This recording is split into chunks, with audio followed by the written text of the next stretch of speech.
দুই দিন ধরে মিসাইল, ড্রোন আর পাল্টাপাল্টি হামলায় কেঁপে উঠেছিল মধ্যপ্রাচ্য। বিশ্বজুড়ে ছড়িয়ে পড়েছিল একটাই আশঙ্কা, এবার কি শুরু হতে যাচ্ছে আরো বড় কোনো যুদ্ধ? কিন্তু সেই উত্তপ্ত পরিস্থিতির মাঝেই দেখা যাচ্ছে নতুন মোড়। যুদ্ধ নয়, এবার কূটনীতির পথে ফেরাতে মাঠে নেমেছে পাকিস্তান ও কাতার।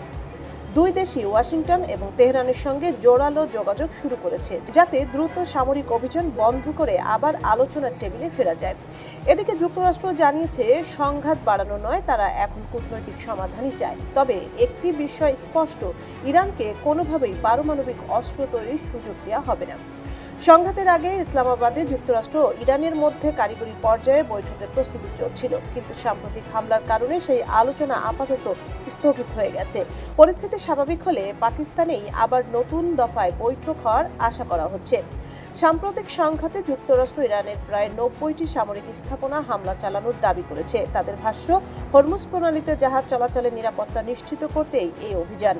এর জবাবে ইরান কুয়েত ও বাহরাইনে থাকা মার্কিন সামরিক স্থাপনাগুলো লক্ষ্য করে ক্ষেপণাস্ত্র ও ড্রোন হামলা চালায়।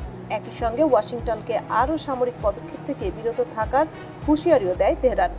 ইরানের স্বাস্থ্য মন্ত্রণালয়ের তথ্য অনুযায়ী মাত্র 48 ঘন্টায় প্রাণ হারিয়েছেন অন্তত 14 জন, আহত হয়েছেন 78 জন। এদিকে ইরানের পররাষ্ট্রমন্ত্রী সৌদি আরবের পররাষ্ট্রমন্ত্রীর সঙ্গে আঞ্চলিক নিরাপত্তা নিয়ে আলোচনা করেছেন, আর কাতারের প্রধানমন্ত্রীও দুই পক্ষকে দ্রুত আলোচনায় ফেরার আহ্বান জানিয়েছেন।